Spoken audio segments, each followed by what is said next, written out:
Hello all, this video will be explaining the first part of the first topic for biology in Year 9, tables and graphs. First of all, we need to understand what bits of information from an experiment corresponds to what variable, so that we can successfully put it on a table or graph. When you look at an experiment, there are the independent and dependent variables. Independent variable is one you change, and dependent variable is the one you measure. For example, let's say we look at how much a plant grows, depending on how much sunlight it gets.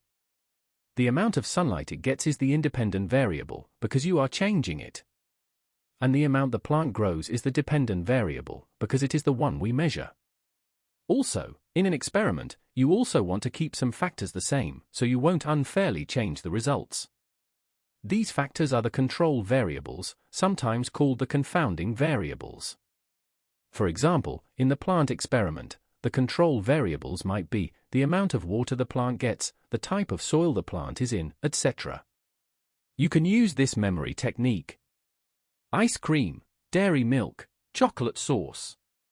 Independent variable, change. Dependent variable, measure. Control variables, keep the same. If we wanted to make a table with data from an experiment, we would put the independent variable on the left and the dependent variable on the right, as shown on the diagram. Usually experiments have multiple attempts, so make sure to include them by writing something like Test 1, Test 2, Test 3 below the dependent variable title. Then, in each attempt column, write the data in. If you have multiple attempts, make sure to also have an average, also called the mean.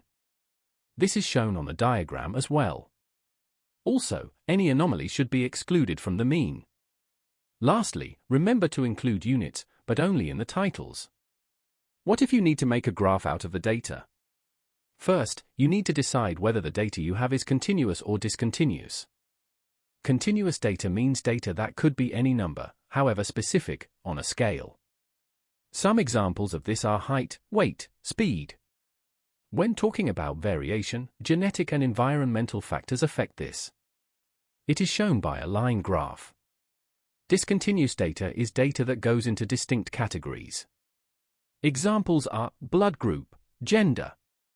When talking about variation, only genetic factors affect this. It is shown by a bar chart.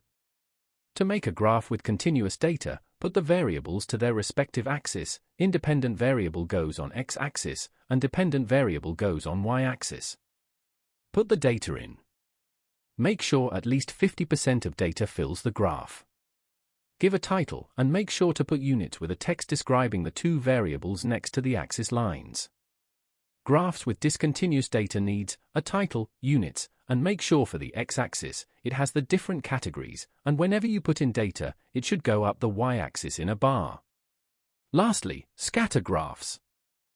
A graph with data in it either has a positive, negative, or no correlation.